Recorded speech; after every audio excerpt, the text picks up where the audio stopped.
before I got into real estate in the Air Force, I delivered pizzas for 3 years, and people laugh. And so that's how I bought my first airplane.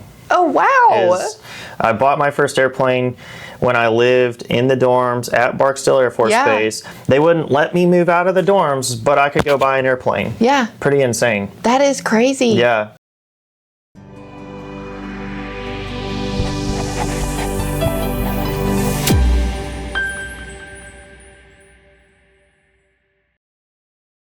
Welcome to Behind the Brand, where we uncover the stories, struggles, and successes behind the businesses you love. Today, we are here with Trevor Howell, the Flying Realtor, to learn how it all started and what it took to bring their vision to life. Welcome. Oh, thanks for having me. Of course. This is like super great. Yeah. I love that you were able to come chat with us and talk more about what you do, because you have a special niche of your business, of being able to sell real estate properties on air parks. Air parks, yeah. Yeah. So tell us kind of how it started, what got you involved in real estate.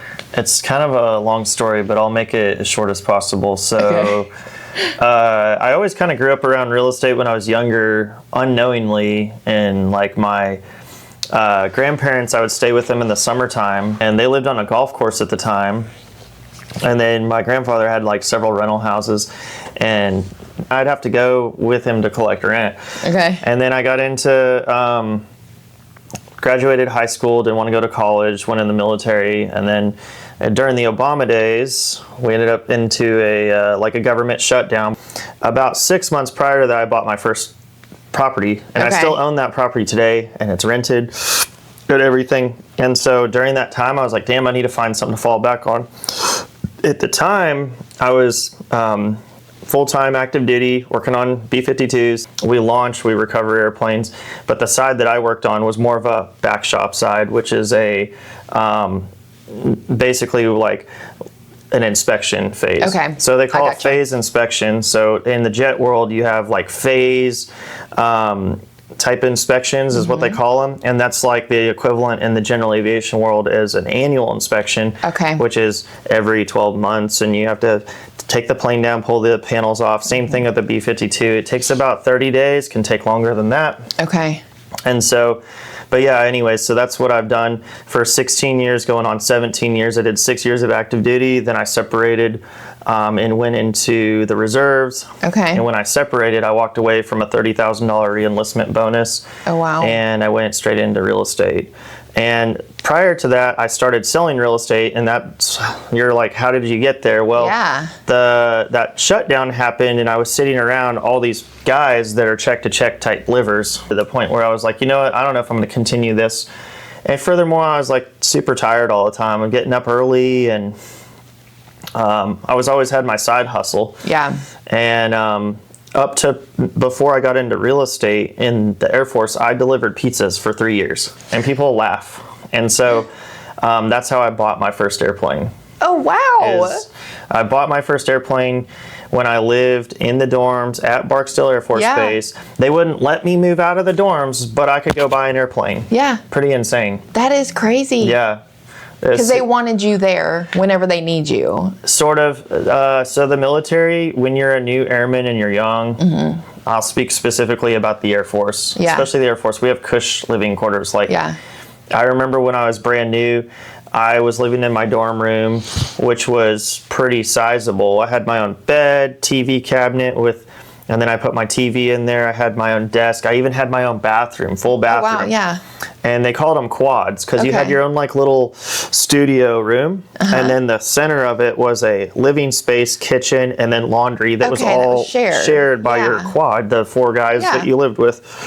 And so your rooms would lock individually. Okay. And it was super cool. Yeah. And so I lived in the newer dorms, but I remember when I was new, I lived in the dorms, and I was like on Skype or whatever, because Skype's kind of gone away now. Yeah. It's kind of the old... It's like the old Zoom now. Yeah. It's funny, the evolution of all this, the apps and technology. Yeah. And I remember sitting there watching my buddy, he's a Marine, and he was a year or two ahead of me. And he had more rank, more time, etc. Had been on deployments, all these things. Like he was living the real military life, as I call it. And he always said, oh, you're a pansy in the military. I was like, dude, you just picked the wrong branch. And I knew old guys that were a part of the Experimental Aircraft Association that I was a part of in Oregon before I ever joined. And a lot of these guys were retired Air Force, and they all said, don't go to any other branch except maybe the Navy, but for sure the Air Force. If you can do anything in life, listen to the older generations. They're going to never guide you wrong. So you have your pilot's license. You are a pilot. And when did you get that? So because this kind of all ties together into your Flying Realtor thing. 100%. These are all like little nuggets and steps that all took me to get to where I'm at today. And everything like piecemeals together. It wasn't like just one day, just boom, come together. And people look at me hoping they're going to live this life. And I'm like, dude, it's so much more. And you got to have the money, you got to have the time, you got to do I don't even have time to go get my instrument rating, but I started my license when I was in high school. I always had a dream of flying. I think my dad helped me get the bug at a young age. Maybe it's just how I was like born and whatever, but he used to take me in his work car. We would go out off of Marine Drive, which if you're from the Portland area, you would know. And Marine Drive is right next to the Columbia River, and the Columbia divides Oregon and Washington State. And the Portland International Airport is right across from Vancouver, Washington. There used to be a RV that sat there, and they served hot dogs and burgers and that kind of food out of it. And so my dad and I would sit on the hood of his car, and we would sit out there and watch the planes take off and land. Oh, how cool. And I remember I used to love the purple airplane, which was FedEx back in the day. But FedEx has changed their color scheme up and logo and all that. And of course, you know about logos. But anyway, so I remember like the purple airplane. I like had an obsession with it. I think it was a 727 at the time. And so we would watch planes go in and out. It got me the bug. And then right in my hometown, we had another airport. It's called the Portland Troutdale Airport. And it's the little like general aviation airport. And so we would drive back, and then you would see the little planes take off and stuff and land. And we would look and watch those too. And I was the type growing up when I think I realized, I love planes. I would run outside from my room, look up in the sky, and watch the planes fly. And then I also got into flight simulators. And so I had a lot of the early Microsoft like Windows or Flight Simulator 98. That's really old. Well, 2002, 2004. I kind of remember those. Because my dad was a big computer guy then. And so we had one of the computers. So But anyway, so I got into that, fueled this fire, and then I was in Boy Scouts. That was like, these kids are into soccer and sports, and like that's a big part of their upbringing. Well, Boy Scouts is my big upbringing, and we did a lot of camping and stuff, and the merit badges and all the things. And one of the merit badges we did was aviation. My dad took lead on it, not because my dad had an aviation background, just because he stepped up as a leader, and he was very involved in that with me. And so I can be really grateful for that. But he coordinated making calls and doing things to get us lined up for there's certain requirements that you have to do on these merit badges. And some of the parents growing up, they just wanted their kids just to rush through, get their Eagle Scout, just check the boxes. My dad was never like that. And so he would we're going to do a tour of the tower. So we got a tour of the tower. We're going to go tour the maintenance shop. And he lined that up.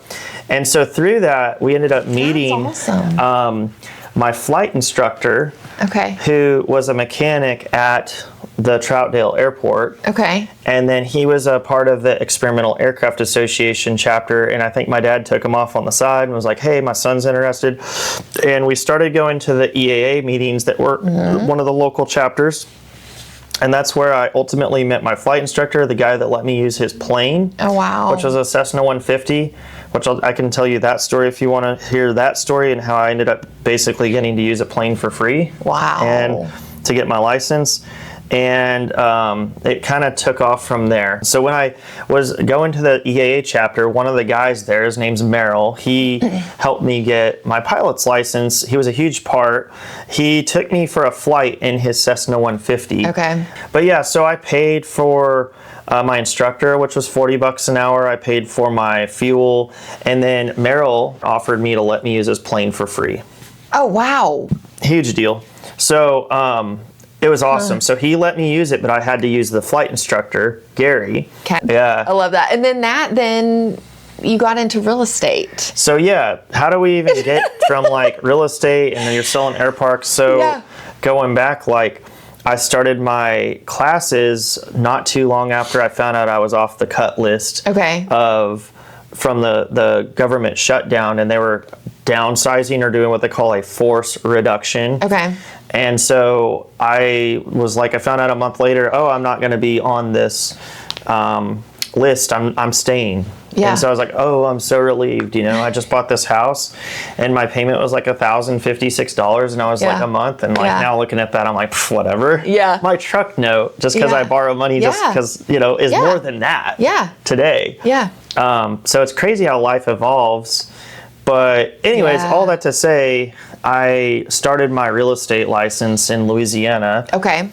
And I did the course, and I was doing it in class, like in a classroom setting, like in person. Yep.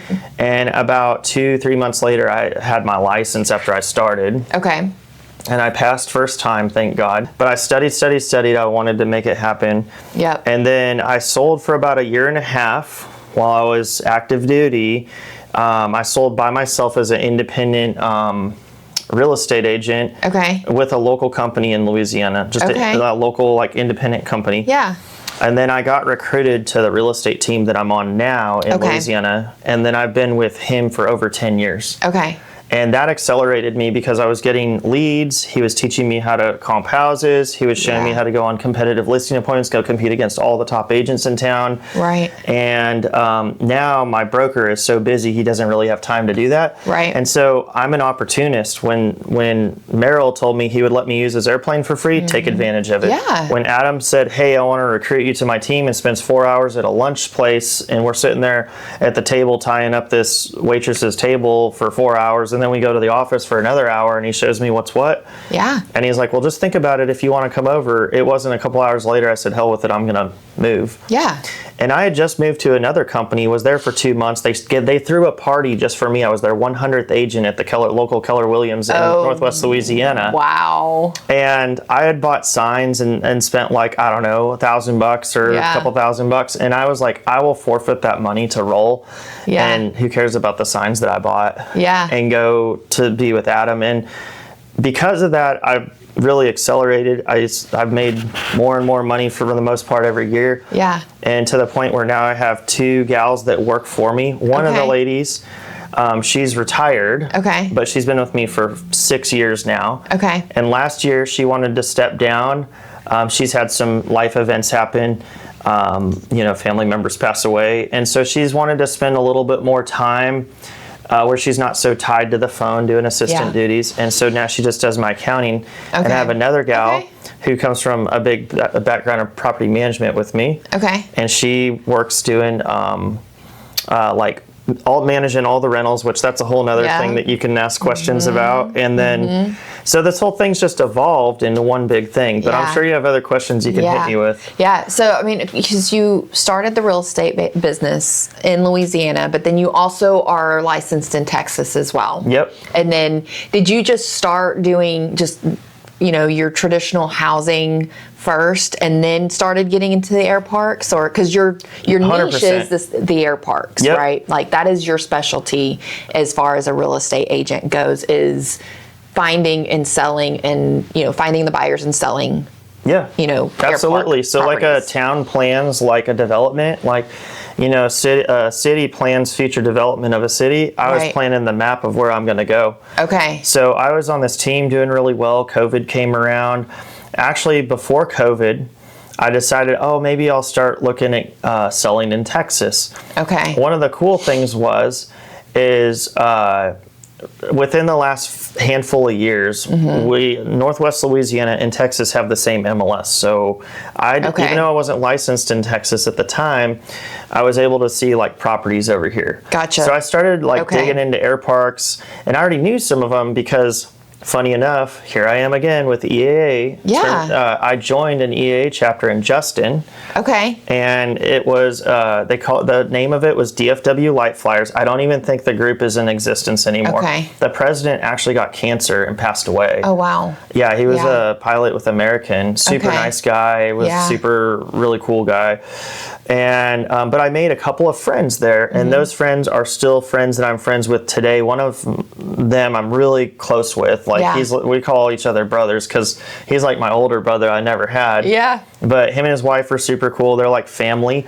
And so over the time frame of me being active duty and then me selling only in Louisiana, I've been back and forth with a lot of different flying adventures and a lot of weekend type flying and hanging out. Gotcha. Got to learn the DFW area a little bit and be flown into like different air parks or was aware of certain air parks, you know, whether I'd be at a fly-in or whatever it was. And so all of this sparked, why did I want to come to Texas? Well, I wanted to come because Louisiana is not necessarily a place where I always wanted to be, but originally when I got there, it wasn't a place that I was excited about. I was pretty distraught about being in Louisiana.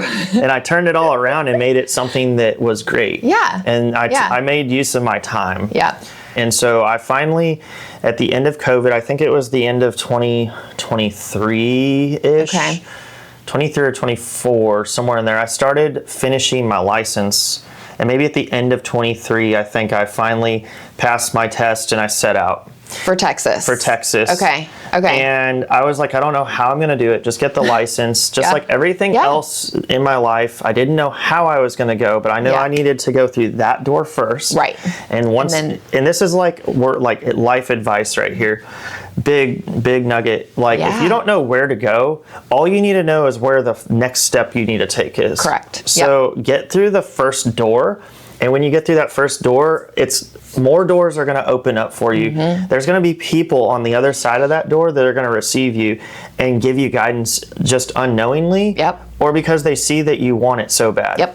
And but if you don't take that step to get through that door, you're never going to see what's on the other side. Exactly. Right? So and this is huge. Like I think this is a cool thing. You know, I think this parlays into what you already know, which I'll share here, is how I met your parents. So because you sold my parents' house in Tanglewood. That was on an airstrip. Unique property because it's not like all the other ones. But 100%. And I met your parents through exactly how I said. So I got my license, and my buddy Rusty Shannon has a website, and it's very primitive. But Rusty is a smart old man. And I love Rusty to death. He's a good guy. He has my back. I have his back. And he has watched me. We met at the Rec Law Fly-In over in East Texas. And I met Rusty through my buddy Jason, who Jason is one of the guys that I met through another guy through that EAA chapter. See, it's all the network. It's all the network, right? You just don't know where one person's going to take you, where the next doors are going to open. And so Jason used to go to Rec Law, and then he kind of quit going, and then anyways, but I met Rusty, and Rusty every year, and even to this day, holds a big camp. Like he gets food, loads his trailer, gets there like days early before the event, sets up the camp. He wants to feed everyone that is kind of like invited and in his inner circle. And one of his big inner circles are people at Aero Estates, where your parents currently own a house, but he does a lot of other business. So Rusty invites all of the guys that are in aviation that he's either done business with or not done, or doesn't matter. He's not like that. He's just, come on, y'all come on type guy. And so he's seen me at the fly-ins. Like one year it got rained out, and I borrowed a buddy of mine's travel trailer, and I spent half the time working. And he's seen me on the phone, like stepping away, like taking calls, texting.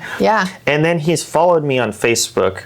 And it's kind of funny, like, as soon as I got my license, talking about you go through that first door, like, just get your license and then watch what happens. Yep. He reached out to me and said, hey, man, I see you just got your license in Texas. Super proud of you. I've been watching you all these years. I can't believe, like, or, you know, you're absolutely killing it. Yeah. And why don't you give me a call? I've got something I want to talk to you about. And basically he said, hey, I have a guy that I've kind of sent business to, but he didn't really feel good about the guy. And I don't know his whole thing, but bottom line is he needed a guy for North Texas and DFW because he would get inquiries on these air parks, but he doesn't have time to come from Houston to do this. Yeah, because Texas is large. He met your folks at a fly-in or at Oshkosh or something. Oshkosh, I think. I think at Oshkosh through some other people he knew. Okay. And they were struggling to sell. And then eventually I think he ended up getting in touch and he was like, hey, I got a deal. And when I saw the deal, I looked it up in MLS and I go, oh, hell, this is going to be a hard property to sell. Like, I could just tell. Yeah. Well, I mean, it was a log I was home so nervous. on an airstrip. Yes. At Lake Texoma. And the thing about air park communities is people like the social aspect. Yes. Yeah. So it had like their house and 3 others or 4 others that are out there, and only like 1 or 2 of them are even pilots. Yeah. So people that are going to buy that have to be okay with the lesser social aspect of that property. Right. Yeah. It's a super unique place. It is super unique. Nice. It's an amazing spot. You were familiar with the flying. Yeah. You were familiar with aviation, with air parks. Sure. With properties on an airstrip, right? Yep. Yeah. It's insane. Like, that's why they hired me. Yeah. And it was not the first one I've sold, but it was probably one of the most, even just take all the transactions I've done, it's probably one of the most challenging properties to sell. Right. Because it's like unique, it's out there in Grayson County. The absorption rate for homes that are 800 to 1.2 million at the time was like 9 to 10 months. That's way off into a buyer's market. There's a lot of challenges with it. Yeah. And I was just thankful that we found the right buyer. Yeah. But that's how I met. So I have that one connection that one door opened through just getting that first, you just get through the first door. And so then you're like, how did you get here? Well, just baby steps like that. Yep. And I've owned 4 airplanes. And the plane that I own now is awesome. And it allows me to move back and forth to work the 2 separate markets. Yeah. And absolutely. so that's kind of how I became the Flying Realtor. I love it. I like it though because it sets you apart from all the other realtors that are out there because there's a lot. There's a lot. We're a dime a dozen. I tell people all the time I'm an anti-agent. And my aunt told me this a long time ago. And nothing to like. I'm not trying to put myself on a pedestal because there's definitely people that are better than me. They do bigger deals than me. They might even close more deals and they have a team or whatever. But I learned this early on. My aunt's a broker in Salt Lake City. So this whole time I had someone in my ear kind of coaching me from afar. And she's at the point where she's just kind of semi-retired, but she's old school. That old school never fails. Going back to like listen to the old heads in your life, like all the old people don't just be dismissive of them. There's wisdom there. 100%. And you can't get that without living the things that they went through, right? 100%. And you're not going to get that wisdom until you've lived the things that you go through. So it definitely is a huge thing to listen to. Technology doesn't take over old school. No. Like, we're still people, we still live in this world. You can automate it as much as you want, but there's still aspects of it that'll to me are always going to remain. You still have to have that human connection. Yes. Yeah. It doesn't change, and that's missing from the world. And that's what, to me, I think that's what people are hungry for, is more of that human connection. And I think that's where businesses can thrive, is being present and showing up for your clients and then, wherever. Then hire someone like you to do marketing stuff, and it's like gasoline on a fire if you're good. I love it. I love it. Yeah, because I mean that you selling my parents, actually listing my parents' property, opened up the door for us to be able to network together and work together. They told me to talk to you, and I'm like, most real estate agents, I'll be honest, they're like, oh, I don't want to talk to the family member. I'm not going to talk to their daughter. I'm like, give me whoever the hell wants to talk to me about their property and put them on the phone. Or I have real estate agents that I see, they don't like it when the family members show up to like walk the houses and tour the houses. Bring them all. Invite, my God, call all your family and tell them to show up. Yeah. Yeah. Like, the more the merrier. I love it. But they're worried about them killing a deal, and I'm not. Yeah. I don't care. Kill the deal. Yeah. Well, and I want them to hear it from not me, but someone else. Right. And even if it goes a little against what I say, that's cool. Yeah. Because most of the time I'm still on the same page with the parents. Right. Yeah. If you're good and not trying to sell something, and you're truly looking out for someone's best interest, and you're not concerned about you getting paid, right. You getting paid in any business always comes with you just doing the right thing. 100% agree with that. Like, yeah, because you have to. Even if it costs you extra money. Yeah. Just, well, you have to serve. You have to serve the client, right? And that to me is whenever you serve what they are needing, you help them out, then the returns are, more than what you could imagine. So. Yeah, I agree. Yeah. And that's when we started talking, and then I met, like we met and everything. But I could tell I'm really good, like, these days with picking up with like talented people on the phone, and you're super talented. And then you started telling me like who your clientele is, and I'm like, yeah. And the more we talked, I was like, there's no wonder why she has this clientele. Oh, thanks. And, yeah. And we did start working together. Yeah.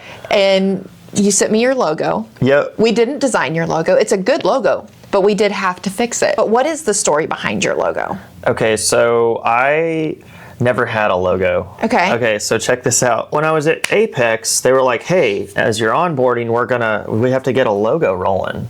Yeah. And so they designed or helped me design a logo as part of like my onboarding. And I was like, this is so cool. I'm excited. Yeah. Never had this. Never put thought in it. Yeah. I've mostly just been like sell. Right. So they did it. We had the logo. And then I moved to Weichert Realtors, which is where I'm at now. Okay. And I did that move right at the end of last year for a number of reasons. Some of it was money. Some of it was because I was being asked to move and be in both states. Right. And I wasn't comfortable with that at the time. Yeah. But Apex is a great company, great group of realtors, great leadership. They pour into their agents like crazy. But right now it's just not the right fit. Right. And so when I moved, I had a gal. She was an agent or is an agent. I don't even know if she's still with us. Yeah. And they were like, hey, she can do all these things. So I called her and I was like, hey, here's my logo. I think I want to revamp it. We're just going to like, I'll just come into this whole thing like just fresh and new. Yeah. So she took it and she revamped it, and I made some edits. Yeah. And then that's what I had. Yeah. And then we started talking. I was like, hey, let's do t-shirts and stuff. And I want you to tell everyone like what happened with that. So we got your logo. I'm not knocking who made it. It was a great logo. The problem, so one of the things that we do as the agency and as a service to our clients is to make sure that their brand, their logo is going to come out clean on the other end, right? On their print products, because that's what we specialize in, is the print and promotional products. I basically wanted to have an airplane resemble a hangar and or a home. Yeah. And then I put a control tower, and I have my airplane like a silhouette of a Bonanza, the plane I own now, in it. Yeah. And we've kind of parlayed on that. Yeah. So we just kind of took your brand and just cleaned it up. Yes. Right. So we cleaned it up, made it vector. But you taught me something too. Like you taught me What did I teach you? You taught me that there's a lot of people that they think they're doing marketing stuff, and they do all right, but they don't know the things to the level that you do. Well, that's the thing. And like they're pushing out product, like you said. They just use the logo that are given to them, regardless if it's a print quality. Right. Or not. And on my signs, it's kind of granulated. Granted, people aren't up on the sign like this looking. They're usually in the car. Well, and I asked you. I said, I'm curious. The signs that you just had done, are they pixelated? Yep. And you're like, you know what? Now that you mention it, I think they are. Yeah. And a lot of people don't notice that. I'm cursed with an eye that sees all of that. And so, that's one of the things that we try to help our clients with, is making sure that if we do receive a logo that is pixelated, then we try to clean it up and make it print ready. Yep. So that way, whenever you do receive your printed products or your shirts like we did here. Oh yeah, this your one here. screen printed shirts, yes. It's not pixelated. It's not. And it came out phenomenal. Like, Good. Yeah, super good. And you know, like the thing is like, I told you, I was like, surely there's a website, right, that you can do it cheaper or something. But I want to support local. I'm going to support you. And I appreciate the it. other thing too is like going back to customer service. I don't think that you know, we live in this world where people, including myself, fiend for that human interaction. And, you know, like, it's nice to be able to pick the phone up, talk to you. I know where my order's at. You can adjust things. You can be honest with me about things. Trevor, that's not going to look good on that color. I think this looks better. Cool. You might take my thoughts, and then you're helping me like make them into a reality. Yeah. But something that's actually going to like look good and represent the brand that I really want to push with. Yeah. That's the thing is, I think a lot of times, you could go online and use those online companies to get your print promotional products, but they're not going to be there to guide you to make sure that it matches your brand. I think business owners need that, don't you? I think so. But if you leave a lasting impression that, hey, we trusted that guy, or we trusted Angela, that like she had our back when we had an idea and we brought it to her, and she helped us take that idea, like steer us away from things that aren't gonna like be what you wanted, and then make it into like, this is what we vision, you know, this is our vision here, and turn it into the brand that you want. Right. It's exactly it. Yeah. And so anyways, you got my business. Business interaction is huge, I think. Because you have to build a relationship. If you build relationships in business, then it makes life so much easier. It does. It does. Well, and then you can trust them, and then you know that your business is in good hands, regardless of what other business you're working with, right? Yeah. So it could be insurance, it could be whatever. You want to make sure whoever's dealing on that part of your interest has your best interest in mind. And people never mind paying more, I think. Right. If when you know you're that, getting the quality. Yeah, as long as they know they're like not getting raked over. Yeah. They don't mind as long as there's quality and you have their back. And like when there is an issue, you're going to come out and step in and take care of it. Absolutely. And that's the thing is, that's like I know if I had an issue with like the shirts, you would be like, oh, I'll take care of it. Yeah. But I would never take advantage of that and be like, oh, Angela, I got... Like, there are people that do that too, but besides that, I mean, the customer service you provide is kind of along the same lines as what I do in real estate. Like, people are like, oh, thank you so much for your time. Like, I don't care if it's 9, 10 o'clock at night. I mean, I have a kid and I have a family, but I do understand that when I'm dealing with people, they're in transitional situations. Right.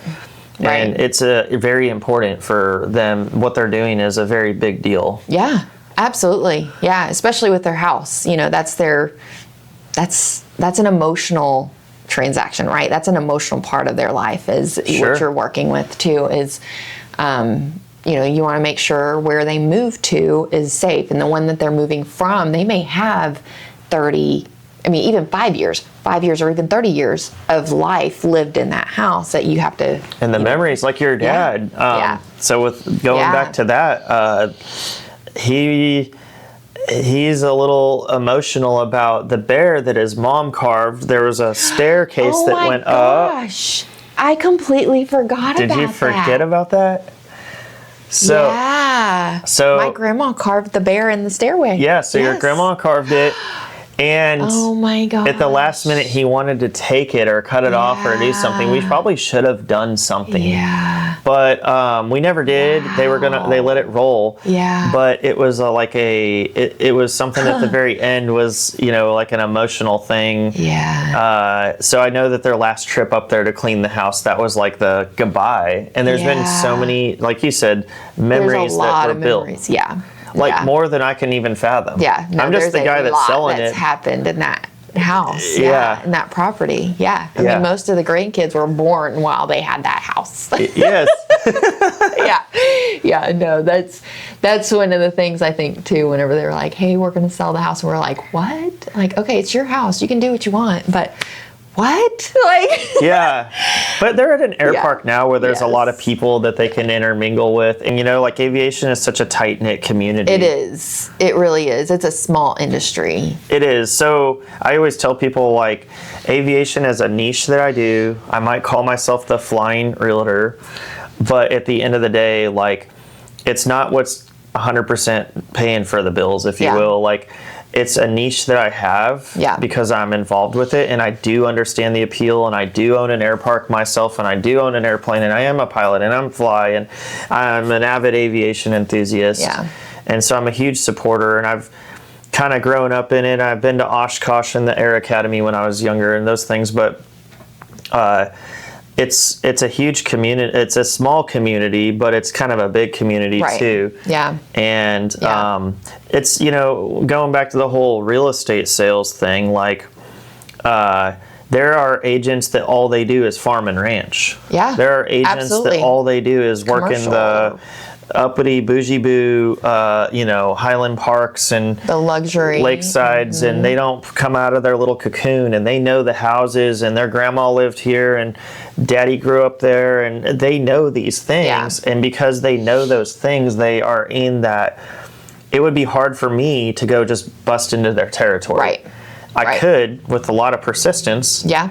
And so that's kind of what I'm doing, is I'm busting into a territory, but it's so much easier because You're familiar with it. I'm familiar with it, yeah. Yeah. Yeah, it's kind of in your wheelhouse already because you are a pilot and you can relate with them.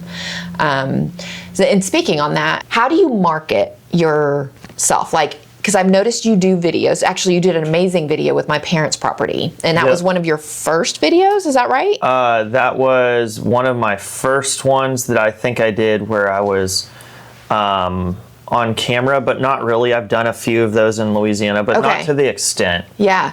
So that, I think, was huge for the not just the property, but I mean, it was great to see the property, but you walking and talking and telling the story on that, like, to me, I didn't even know you yet and haven't even met you yet. And I called my mom and dad up and I was like, the marketing he just did on your house is amazing.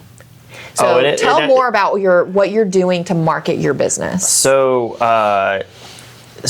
I know that in today's world, people connect with videos. Hell, even I do. Yeah. When I'm staring off into whatever, I find myself, like, if it's on Facebook or Instagram, I don't really follow Instagram. I'm probably I'm old, okay, fine. Do Facebook. But videos will cue me in. Little reels will cue me in. And they capture my attention. You know, my broker in Louisiana has always said it best, and that is that we tell a story with great images, great videography, and you tell a story that way versus like words. So I know that everyone connects with listings in different manners. And so one of the things that I have made it a priority is every air park property, and honestly, a lot of my other listings, I do it now almost as a standard thing. Not all of my listings, but many of them I'll do it. And the thing is like, people aren't going to just like come by the property because of the video. Right. But you never know who that video may reach. Right. And like the other day, a guy who's a painter who a friend of mine referred to me, I gave him some parts for an ultralight that I'm building to paint. Okay. And he saw me. He knew that I was selling real estate, but he thought all I did is sell houses. Like, he didn't know that I specialize in aviation. I don't try to like push myself on people. You know, a lot of realtors are real pushy, and it's not my style. And I think that's how I capture a lot of business, and people gravitate towards me. And a good person, like a good agent, does that when they're not pushy. So anyways, he referred him to me, saw me on a video, an air park video, and then he goes, I had him come over to pick up some more parts to paint, and he goes, I didn't know that you sold aviation properties. And I was like, yeah, that's like a niche that I have. And he's like, well, is that one for sale? And I was like, he said, I think it's out there in Canton. And I was like, yeah, it's for sale. Yeah. I said, is it the one that's on the runway? Yeah, it's that. I said, okay, yeah, it's that one. It's available.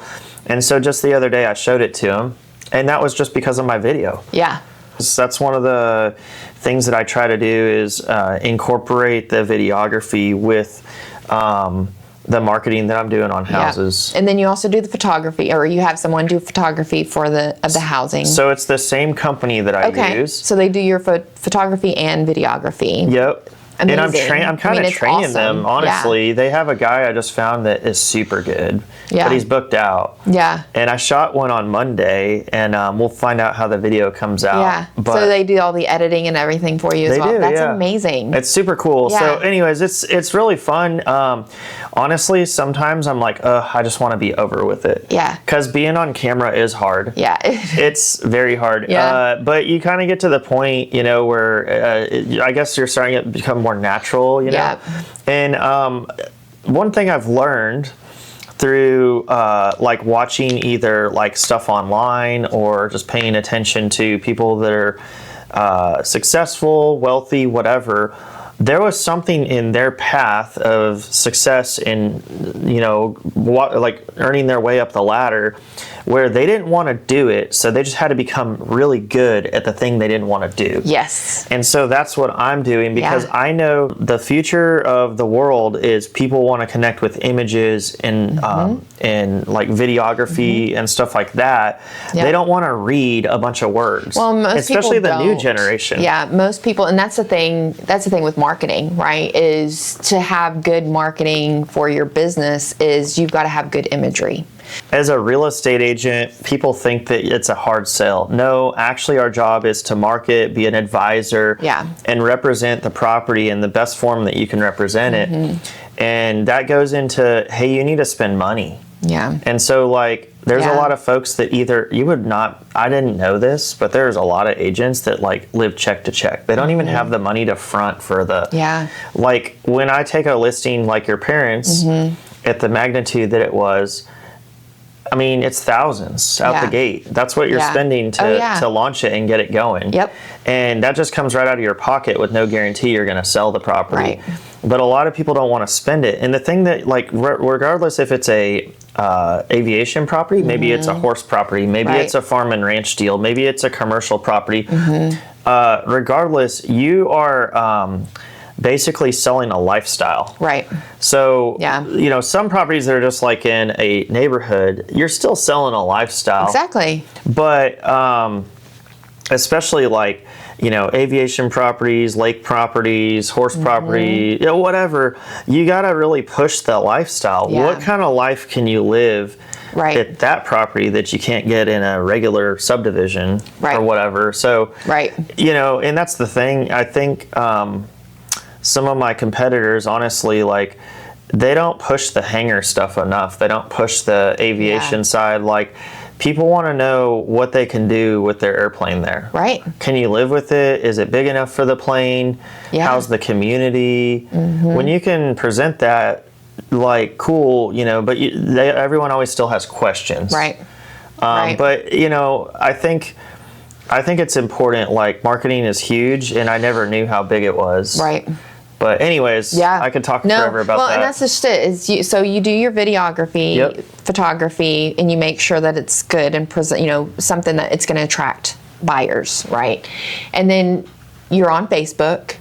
You do Instagram. So you get into the social media just so you can like hit that, because that's kind of where our world is right now, right? It is social media, and I don't see that going away. Where did you see real estate, say, 20 years ago? Right? Yeah. It was driving by in a neighborhood that you liked, and there was a sign. Yep. I mean, the real estate books. Yes, yeah. So the real estate books, yes. Yeah. It's kind of like how cars were. Auto Trader, Oh, yeah. But yeah, the real estate books, I remember we would go to restaurants when I was younger, and I would start grabbing the real estate books, and I would just look at the houses and like, wow, how does someone afford $500,000 or whatever, like at a restaurant? Yeah. And I would just flip through those. But I've learned through being in this business, talking to some of the older heads, they would say, oh, those days were crazy. Yeah. If there was a typo, oh, well. It was already published and out. Yeah, you can't change it. It's not like now where you just go make an edit real quick and in 5 seconds everything's updated across the web. Yeah. Well, and that's the other thing is a website. You know, you've got to be online in order to be able to run any business. You're right. No, so we have to have a website. Social media, social good media videos. You have to target your audience too. Yeah, you do. So you like really do. Targeting your audience is a huge deal. You don't want to just blast out to everyone. We want to hit, and if we're talking about aviation properties, we want to hit those people. Yes. I mean, the online presence is huge because that's like a billboard. It is. That's like the old school billboards. That's like the old school real estate books. That's like the auto traders. That's like that's where people are at. Yep. Anyways, it's important to have a good online presence because that is your face to the public these days. Yes, it is. And you know, like I think billboards used to be really effective. Like our office in Northwest Louisiana, the brokerage I'm with out there, I used to be on the billboards all the time. Yeah. You know, they would put the top 3, 1, 2, 3, and I was the top guy or second guy in the company for the month or whatever. And they would pay to do that for us top producers. I don't know how much it costs. I think a lot of money, but there was no return. I don't think I ever got a call off a billboard. Right. So when you get into marketing, I'm not participating in all the marketing things that you can do because there is a limit there always has to be a budget with what you're doing because otherwise the ROI is, you got to look at what kind of return on investment. Well, and you have to look at the industry that you're in and what works for your industry, right? Because not all things are fit all businesses. Sure. So, especially if you're just a local business and you only target locally, then your marketing is going to be just local. And maybe or billboards. If you're nationwide, then your marketing is going to look different than. But brand recognition is huge, and I think that's where billboards come in. Like, it doesn't generate it, but it becomes a brand recognition thing. It is. Yeah. But you know more than I do. Yeah. No, I think it's important to have your brand. Selling. Yeah. So that way people recognize, oh, I know who that is, right? Yeah. And then it associates with all the things that they see. It makes that call a little softer, that inquiry that comes in a little softer, a little bit warmer. Yeah. And they're like, who are you? No. Exactly. Hey, I had a lot of that. I love it. Yeah. I wish I would have known how much time it consumes. Yeah. And I wish I would have thought about where I wanted to start. Yeah. Or whatever, because I'm so deep where I'm at in Louisiana and now into Texas that it's like in real estate, people like, I have friends that are like, hey, come to Japan with me. Hey, come to Hawaii. Oh, wow. Do these things. I'm going traveling. I'm doing this. And I can't go. Yeah. Because my time is so consumed. And, people are like, oh, you make so much money. But what you don't see is you don't see all the time that's sucked up on the back end. The time and then the expenses that you have to go make sure you're going to show and all those things, right? And do the all photography the dues, and all the videography. things. And you actually take some of your clients flying to go look at a property. Done it before, yeah. Absolutely. Yeah. So I take him kind of as a gift too. That's awesome. Like I buy a house and then I take them up and fly them over their house. See, there's another part of the Flying Realtor. That's it. It's a unique thing. Like, they don't have to buy on an air park, but if you are interested in flying, we'll take you up for a ride. Yeah, no, 100%. But it's the time. I would say if there was something that I should have known before I got in the real estate sales business, because when people say the real estate business, that's broad. Does that mean you own hotels? Does that mean that you're a residential landlord? Right. Does that mean that you're a property manager, a leasing agent? I mean, people think real estate is only selling houses. When they think of it that's all they think about. That's all they think about. 100%. Yeah. And it's so much more than that. There's so many avenues. There's not enough time to do it all. Yep. And you can make good money in a lot of the sectors. Some sectors more than others. Commercial agents make buku. Yeah. But sometimes they might go 6 months or a long time without deals, or they might spend years on one deal. And truly, with a lot of these residential air parks, I spend a fair amount of time. Yeah. Like I've spent 6-7 months before I finally list someone's home. Yeah. From the time I meet them, we kind of set expectations on pricing. Okay, we need to get the house ready. We need to do some paint, blah, blah, blah. Then we actually get to the point where, okay, we're going to list in the spring. Here we are. Right. But to go back, if there's one thing I had to know, is maybe I wish I would have, and I think about this all the time because my family's not in Louisiana. My family's not in Texas. Right. My, mom and dad. Yeah, now I have created a family. Yeah. And I have a kid and I have a great girlfriend. And, but I don't have the flexibility to just uproot and go. Right. In a couple of ways. I don't have the ability to just go on a vacation. Right. And when I do, I have to take my work with me. I have an assistant, but that one person can only do so much. People hire you to be with you. If you start pawning too much stuff off, you will lose people. Yep. And that's the thing is it's almost like a job. It is a business, but it's not a business you can automate unless you scale up with a team. And sometimes I think that can be fine. And I might do that one day. Yeah. I might open my own brokerage. You may have asked me that earlier, but anyways, and the other thing I wish I would have known, and when I talk about time and things I wish I would have known, is the amount of time it takes to create connections, find good vendors like plumbers, HVAC guys, home inspectors, electricians, you name it. These people are all people you need to lean on.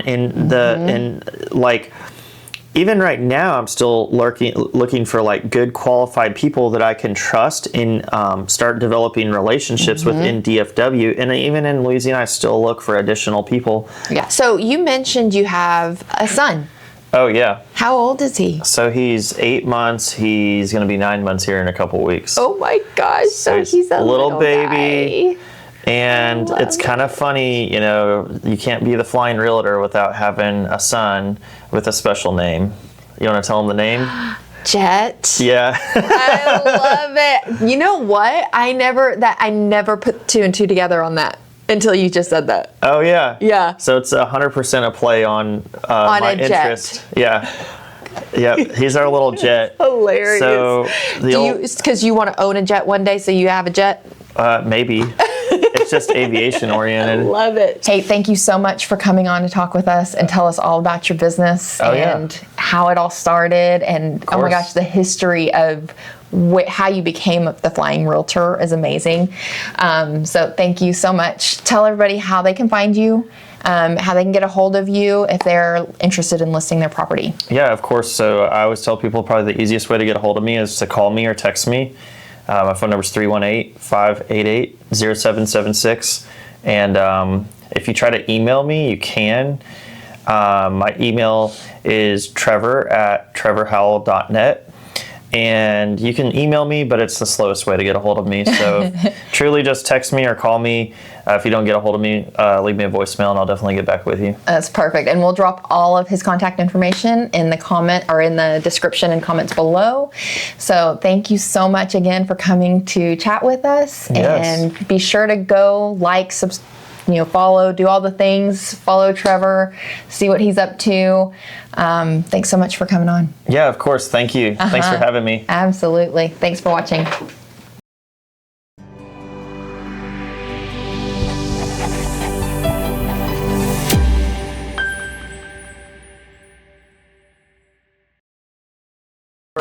We were on a roll, girl. I know. It's all right. The flow's going. Look, I'm only a third of the way through the coffee. We'll make it through. All right, hang on.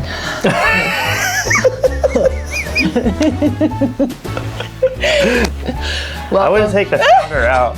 You want to take the founder out? You're going to hit it again. This is your show. Don't let me steal the thunder. I love it. All right.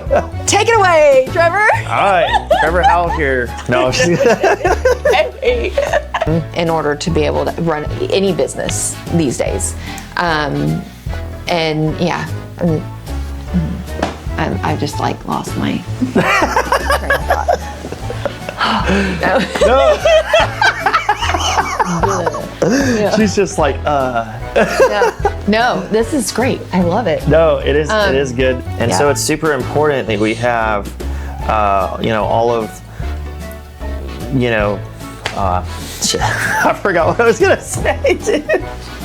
love it. I'm thinking about like all the content that's coming. I love it. This is awesome. Thanks for joining us on Behind the Brand. If you enjoyed this episode, don't forget to like, subscribe, and turn on the notifications for more real conversations with real brands. All the details on today's guests are linked below, so go check them out and give them a follow. We'll see you on the next episode.